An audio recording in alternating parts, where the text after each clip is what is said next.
오늘 읽은 말씀에 근거해서 마태복음 강의 76번째 시간으로 하나님 아들이 모욕당하다라고 하는 제목으로 말씀드리겠습니다.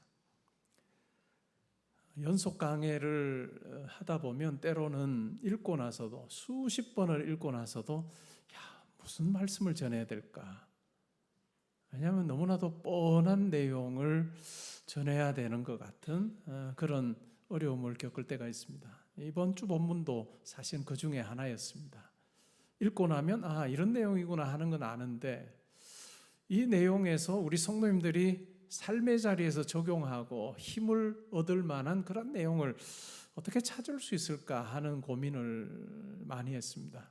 기도도 하게 되고 또 기본적으로 제가 설교를 준비할 때마다 주석을 20몇 권을 읽고 그것으로 힘들면 최근에 나온 논문까지 저는 많이 읽어봅니다. 그러한 제 모습을 보았던 제 둘째 딸이 그런 이야기를 하더라고요. 사부에 그 애는 항상 제 설교를 듣죠. 그러면서 그런 이야기를 아빠, 설교가 참 창의적인 작업이구나. 창의적인 작업을 요구하는 거구나 라고 하는 이야기를 했습니다. 그렇지. 창의적인 작업을 요하고 또 하나님께서 우리에게 뭔가를 주셔야만 설 수 있단다 하는 이야기를 나눈 적이 있습니다. 오늘 하나님의 아들이 모욕당하시는 이 장면 속에서 내가 정말 어떤 예수를 믿고 있는가라고 하는 것을 우리가 한번 생각해 보면 좋을 것 같습니다. 특별히 대제사장에게 예수님께서 하셨던 이 말씀을 토대로 해서 과연 예수님이 어떠한 분인가? 나는 과연 내 삶에서 그러한 예수님을 내가 믿으며 살고 있는가? 한번 점검해 보는 그런 시간이 되면 좋겠습니다. 예수님이 체포되어서 산헤드린 공회 앞으로 끌려갑니다. 대제사장 앞으로 끌려가죠. 베드로는 멀찍이 따라갑니다. 아주 큰 소리 빵빵 쳤던 것과는 아주 다른 모습이죠. 서기관과 백성의 장로들이 모였습니다. 그들이 모인 이유는 딱 하나입니다. 그들이 예수를 죽이고자 하는 결정을 한다고 예수를 죽일 수 있는 게 아닙니다. 내일 이른 아침에 빌라도 앞에 세워서, 총독 빌라도 앞에 세워서 이 사람이 이와 같은 분명한 죄가 있다는 것을 보여줌으로, 증거를 제시함으로 빌라도가 사형 언도를 내리도록 하는 것, 그것이 그들이 그 밤에 모였던 목적이었습니다. 죄목이 필요했던 거죠. 많은 증인들이 나서서 예수가 이와 같은 이야기를 했고 이런 행동을 했다라고 이야기를 하는데 잘 맞지 않습니다. 그래서 서로가 이렇게 막 다른 이야기를 하는 경우도 있고 해서 이 증인으로 삼기에는 부족함이 많았습니다.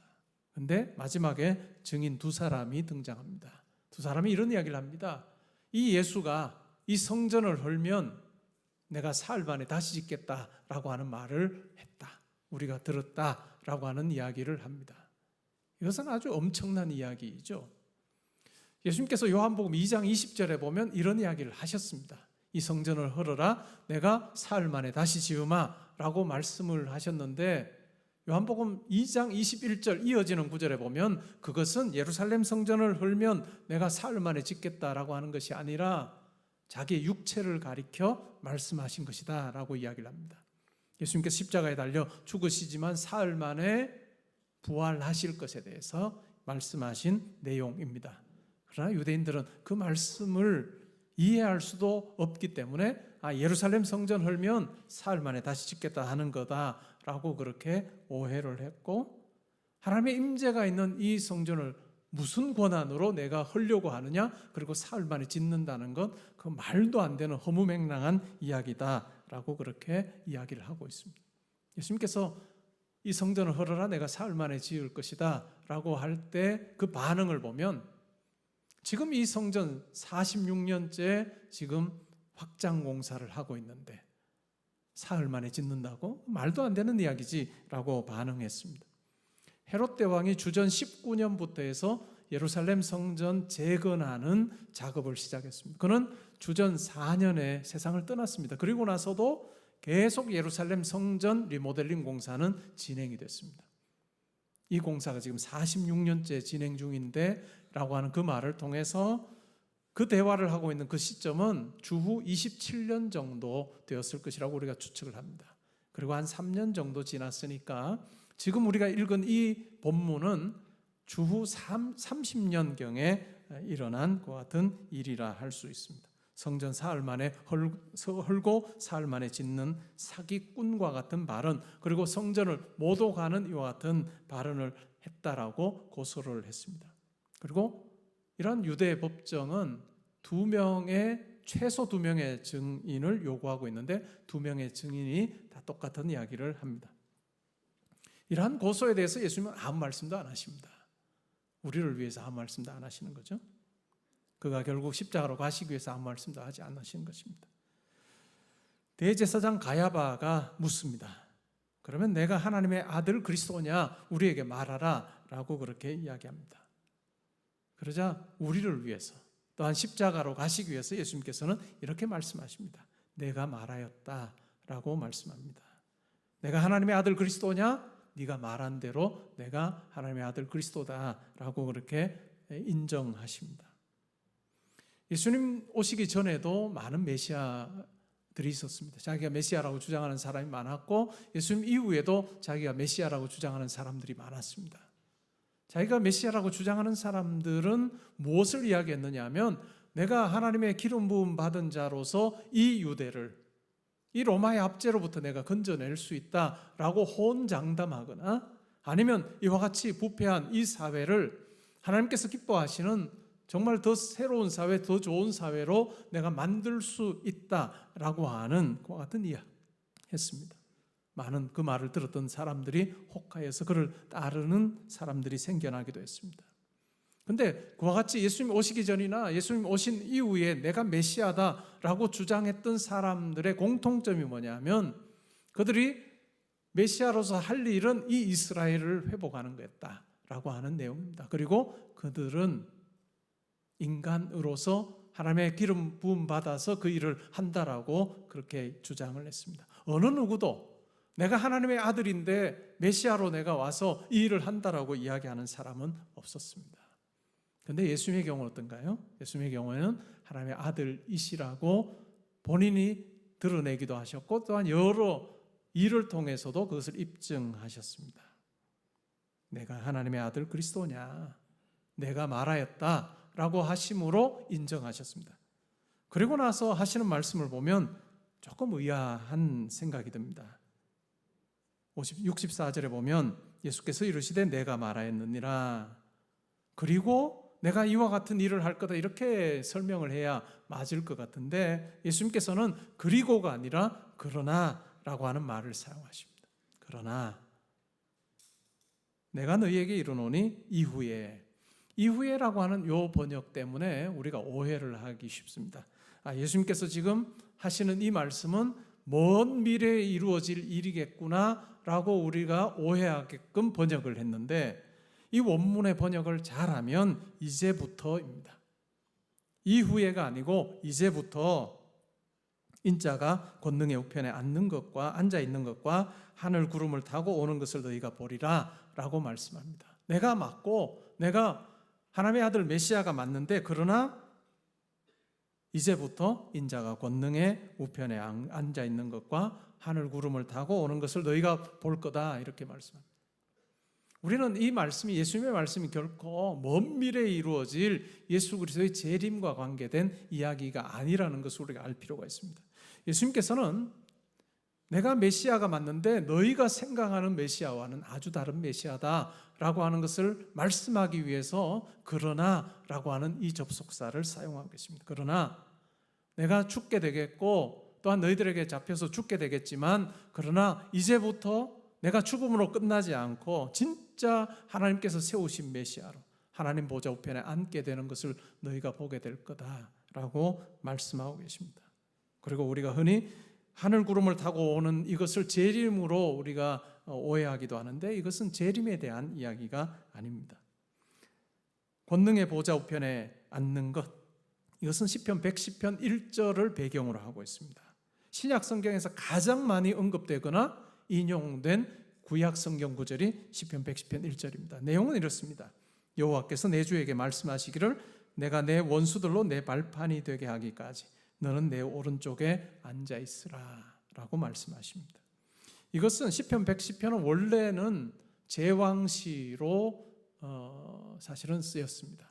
왕으로 등극하는 자를 위해서 이 왕이야말로 하나님께서 세운 왕이다라고 하는 의미를 이 시편 110편에 담았습니다. 근데 시간이 지나면서 이 시편 110편은 메시아 시편으로 이해되기 시작했습니다.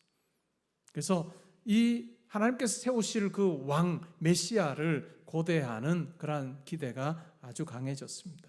근데 예수님께서는 그런 어떤 인간의 왕이 아니라 하나님 보좌 우편에 진짜 앉으시는 그러한 메시아이고 하나님의 아들 왕이신 것을 예수님께서는 지금 말씀하고 계십니다. 죽음을 통해서 그냥 그분의 인생이 삶이 끝나는 것이 아니라 하나님께서 그를 부활시키시고 하나님 보좌 우편에 앉히시는 그와 같은 놀라운 일을 행하실 것이다 라고 예수님께서는 말씀합니다. 그리고 나서 하늘 구름을 타고 오는 것을 너희가 본다라고 하는 이 말은 재림과 관계된 이야기가 아니라 다니엘서 7장 13절 14절을 배경으로 하고 있는 이야기입니다.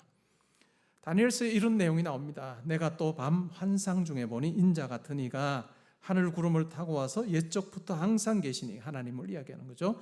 하나님에게 나아가 그 앞으로 인도되매 그에게 권세와 영광과 나라를 주고 모든 백성과 나라들과 다른 언어를 말하는 모든 자들이 그를 섬기게 하였으니 그의 권세는 소멸되지 아니하는 영원한 권세요 그의 나라는 멸망하지 아니할 것이니라 라고 하는 내용. 여기서 말하는 이 내용은 다니엘서 7장 13절 14절은 예수 그리스도께서 하나님으로부터 멸망하지 아니하는 나라, 영원한 나라, 그 통치권을 받게 되실 것에 대한 이야기를 하고 있습니다. 그렇기 때문에 재림에 대한 이야기가 아니라 예수님의 이 말씀을 보면 내가 메시아로 하나님 보좌 우편에 앉게 될 것이고 하나님께서는 나에게 흔들리지 않냐는 왕권을 허락하셔서 온 우주 만물을 통치하게 하시고 만물이 내 발 앞에 무릎 꿇게 하실 것이다 라고 하는 이 예수 그리스도의 우주적인 통치에 대한 그 같은 말씀을 지금 하고 계십니다. 우리가 이번 기도원 300영사 말씀과 기도 집회에서 에베소서를 살피는데 에베소서의 주제가 뭐냐 하면 하나님께서 예수 그리스도를 통해서 새로운 사회, 새로운 질서를 확립하시는 부분에 대해서 이야기를 하고 있습니다. 이 에베소서의 내용과 오늘 예수님의 이 말씀은 일맥상통하고 있습니다. 대제사장과 서기관들은 이러한 예수님의 말씀을 도무지 이해하지 못합니다. 그래서 아주 신성모독하는 발언을 했다고 생각을 해서 자기들의 옷을 찢습니다. 그리고 우리가 더 이상의 증인을 살필 필요도 요구할 필요도 없겠다라고 하면서 이 사람은 죽어 마땅하다라고 하는 결론을 내립니다. 그리고 나서 조롱합니다. 예수의 얼굴에 침을 뱉고 주먹으로 치고 어떤 사람은 손바닥으로 때립니다. 그러면서 이렇게 놀립니다. 그리스도야, 우리에게 선지자 노릇해봐라. 누가 너를 쳤는지 한번 알아맞혀봐라 라고 그렇게 하나님의 아들을 모욕하는 그 같은 내용입니다. 이 사내들인 공회원 그들의 눈에는 이 땅의 것밖에 보이지 않습니다. 이 땅의 것밖에 보이지 않습니다. 그러나 예수님께서는 이 땅의 것이 아니라 하늘에 있는 것, 아니 하늘과 이 땅 온 우주의 그분의 역할이 어떻게 되는가라고 하는 것을 말씀하고 있습니다. 예수를 믿는다는 게 뭘까요? 여러분, 예수를 믿는다는 것은 영의 눈이 열리는 것입니다. 영의 눈이 열려서 예수께서 하신 이 말씀을 우리가 믿게 되는 거고, 그것이 단순히 우리의 지적인 어떤 내용에 자리 잡는 것이 아니라 이것이 실제로 실제한다는 것을 내가 확신하는 것입니다. 눈에 보이지 않는 하나님이 계시고 하나님께서 예수 그리스도를 통해서 이 온 우주 가운데 새로운 질서를 확립하시고 하나님의 통치를 세워가시는 것을 영의 눈이 열려서 보는 것입니다.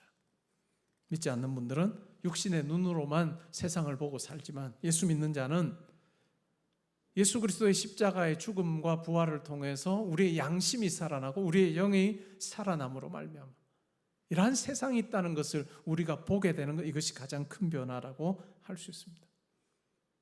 육신의 눈만 있는 분에게는 이 세상에 내가 어떻게 세상을 보면서, 현상을 보면서 내 삶이 어떠한가를 판단합니다. 그러나 영의 눈이 띈 성도는 그것이 아니라 하나님께서 이 세상 가운데 어떤 방식으로 일하시는지를 알게 되고 그 일하시는 하나님을 의지하며 사는 법을 배우고 우리가 사는, 그것이 바로 신앙생활이라 할 수 있습니다. 히브리서에서도 보면 9장 13절 14절에서 예수 그리스도의 그 보혈로 말미암아 죽은 우리의 양심이 살아났다. 죽은 양심이 살아나서 하나님을 섬기는 일이 가능하게 된다라고 하는 이야기를 하고 있습니다. 성도로 사는 삶, 바로 그와 같은 것입니다.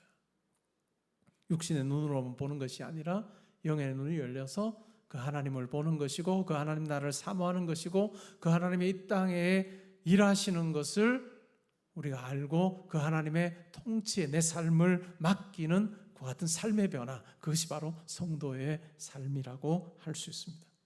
이 영의 눈이 뜨인 사람은 하나님의 존재를 알기에 내가 어떻게 하면 하나님을 기쁘시게 할까라고 하는 생각을 하며 살게 되고 하나님의 뜻에 자기의 생각을 맞추려고 그렇게 삽니다.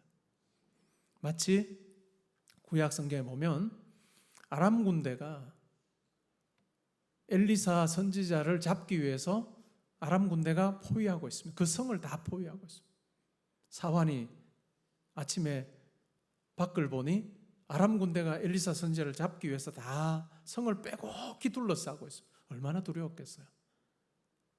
엘리사에게 가서 이야기합니다. 우리가 이와 같은 형편에 처했다라고 이야기합니다. 그러자 엘리사가 이렇게 말합니다. 선지자가, 하나님, 이 사환의 눈을 열어주셔서 하나님께서 우리 가운데 어떻게 함께하고 계신지를 보게 해달라고 할 때 이 사환의 눈이 열립니다.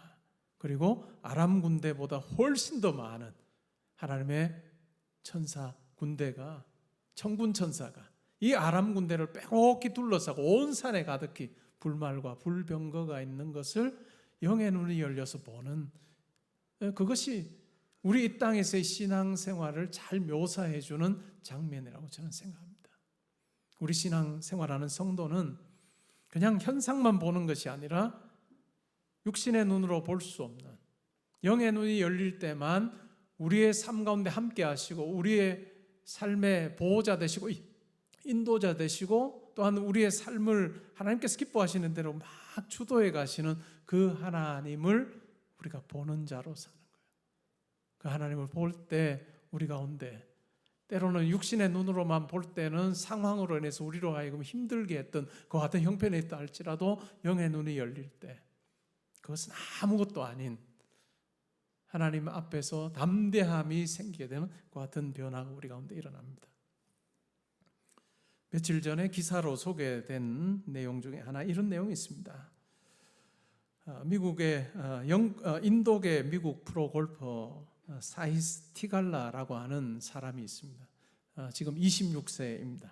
9월 1일에 PGA 그 골프 대회에 참가를 했는데 그가 친 공이 흔히 말하는 벙커에 빠진 거예요. 모래 웅덩이에 빠졌습니다.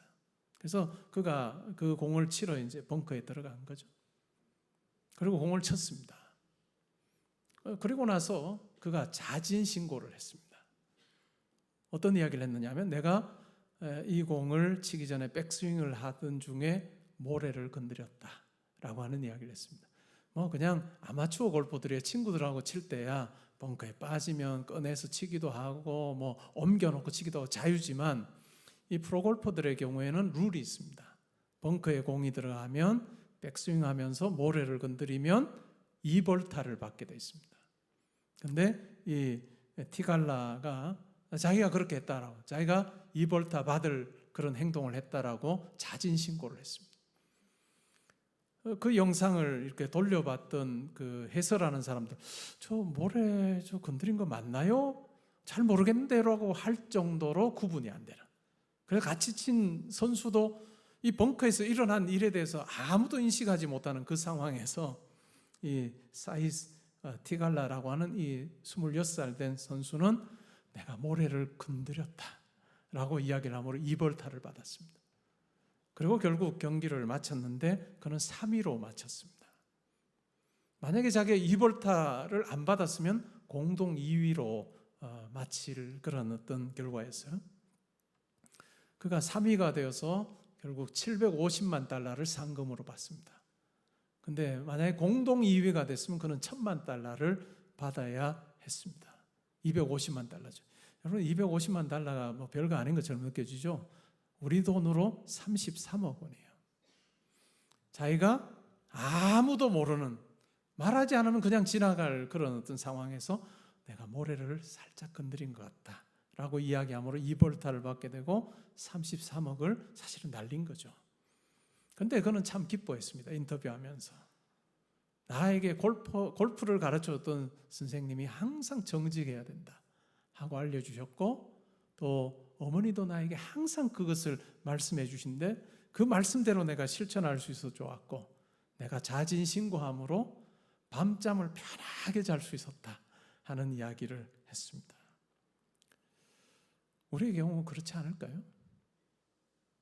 우리가 성도로 사는 것은 우리의 양심이 살아나서 하나님 앞에서 참으로 정직한 존재로 사는 것입니다.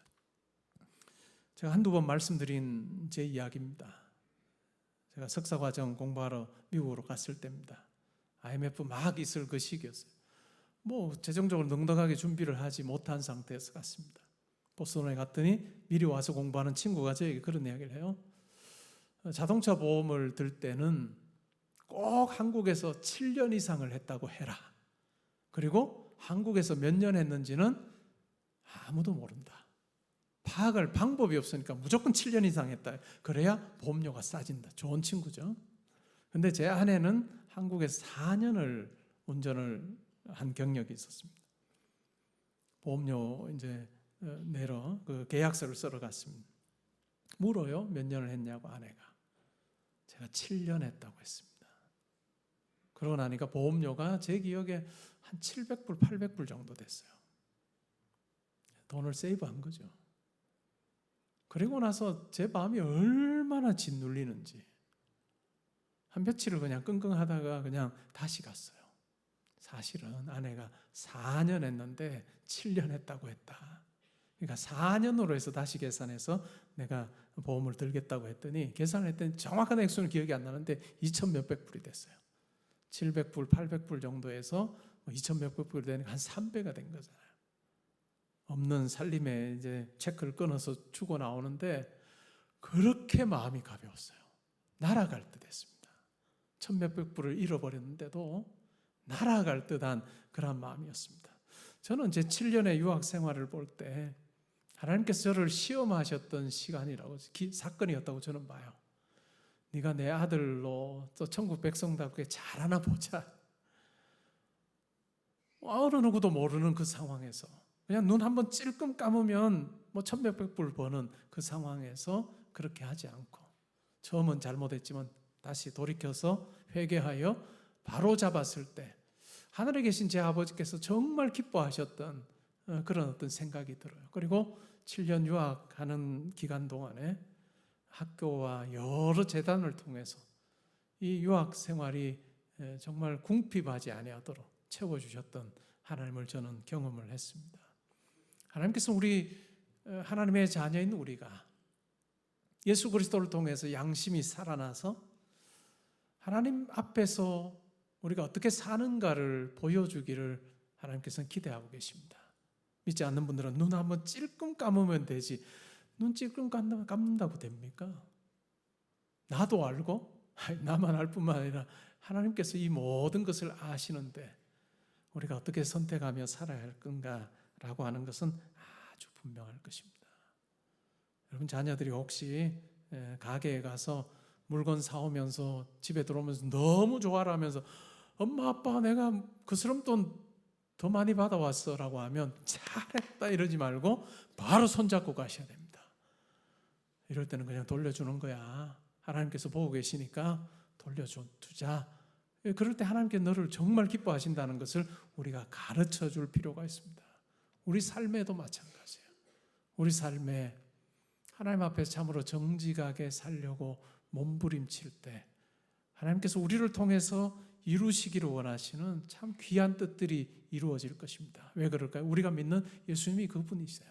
권능의 보좌 우편에 앉으셔서 흔들리지 않는 나라와 통치권을 가지고 이 땅 가운데 개입하십니다. 어떻게 하면 누구를 통해서 내 뜻을 이룰까 찾으시는 그 주님이 우리를 보실 때, 야, 얘는 안 되겠어. 얘는 뭐 순간순간 그냥 눈 찔끔찔끔씩 감으니까 안 돼, 이렇게 하지 않고 정말 우리를 보실 때마다, 그래, 내가 너를 통해서 내가 이루기를 원하는 일 마음껏 이루라고 말하고 하시는 그런 주님의 인정하심 있는 그런 삶을 우리가 살면 좋겠습니다. 사도 바울은 이것을 아주 분명히 인식하며 살았습니다. 고린도전서 4장 1절부터 5절에 보면 이와 같은 이야기를 합니다. 사람이 마땅히 우리를 그리스도의 일꾼이요 하나님의 비밀을 맡은 자로 여길지어다. 그리고 맡은 자들에게 구할 것은 충성이니라. 너희에게나 다른 사람에게나 판단받는 것이 내게는 매우 작은 일이라. 나도 나를 판단하지 아니하노니 내가 자책을 아무것도 깨닫지 못하나 이로 말미암아 의롭다함을 얻지 못하노라. 다만 나를 심판하시리는 주시니라. 그러므로 때가 이르기 전 곧 주께서 오시기까지 아무것도 판단하지 말라. 그가 어둠에 감추인 것들을 드러내고 마음의 뜻을 나타내시리니 그때에 각 사람에게 하나님으로부터 칭찬이 있으리라. 성도의 삶, 우리의 생각과 마음을 감찰하시고 다른 사람들은 알지 못하는 그것까지 다 아시는 주님 앞에서 사는 삶입니다. 우리 이곳에 계신 우리 모든 성도님들이 그러한 주님 앞에서 우리의 삶이 주님이 받으심직한 것이 될 때, 주님이 기뻐하시면, 하나님이 기뻐하시고 예수님이 기뻐하시면 여러분의 삶 어떻게 사용하실지, 여러분의 경우의 수와 아주 다른 것 같은 것이 펼쳐질 것입니다. 사랑하는 성도 여러분, 이것이 성도가 누리는 특권입니다. 이 특권을 우리가 잘 누리면 좋겠습니다. 그래서 예수 믿지 않는 여러분의 친구들이, 야, 저 친구는 뭔데 저렇게 잘 되지? 저 친구는 왜 저렇게 술술 풀리지? 도무지 풀릴 만한 것이 안 보이는데 왜 풀리지? 우리는 아는, 하나님 앞에서 눈 찔끔 감지 않고 정직하게 살려고 몸부림칠 때 하나님께서 기뻐하셔서 그 모습을 보시고 우리를 들어 사용하시는 그 하나님이 내 아버지심을 고백하는 그런 참 멋진 삶 살면 좋겠습니다. 예수님을 멀찍이 따라가던 베드로 육신적인 따름을 했습니다. 인간적으로 그가 말했지만 호언장담했지만 못 지켜요. 약하고 비겁한 모습입니다. 그러나 성령을 체험하고 나서는 달라집니다. 사도행전에 보면 담대해져요. 내가 사람을 기쁘게 하랴 하나님을 기쁘시게 하랴 라고 하는 분명한 원칙을 가지고 하나님을 기쁘시게 하는 쪽을 선택합니다. 하나님께서는, 예수님께서는 그 베드로를 들어 사용하셨다는 것을 우리는 잘 압니다. 사랑하는 성도 여러분, 상황을 보지 말고 눈 찔끔 감지 말고 여러분 안에 계시는 성령님을 보십시오. 그리고 그 성령님께서 온 우주 만물을 주관하고 계시는 하나님 보좌 우편에 계셔서 만유를 통치하고 계시는 예수 그리스도를 우리로 하여금 보게 하시고 또한 그분을 향하게 하실 때 그 예수님을 우리가 보면 좋겠습니다. 그리고 그 예수님께서 우리의 인생길에 친구가 되시고 우리 인생길에 함께 하셔서 흔들리지 않는 그 통치권을 가지고 여러분의 삶을 붙들어 주시고 이끌어 가심을 생생히 경험하고 고백하는 그런 멋진 삶 살면 좋겠습니다. 여러분의 그 몸부림이 여러분 자녀들에게 말하지 않아도 잘 이어져서 정말 아름다운 믿음의 유산이 되어서 우리 자녀들도 우리 후손들도 하나님 앞에 참으로 진실된 모습으로 사는 그러한 삶을 살아서 하나님이 보실 때 내 마음에 맞는 자라 하시며 아름다운 믿음의 가문으로 우뚝 세워주시는 그 놀라운 은혜가 있기를 주님의 이름으로 축복합니다. 아멘.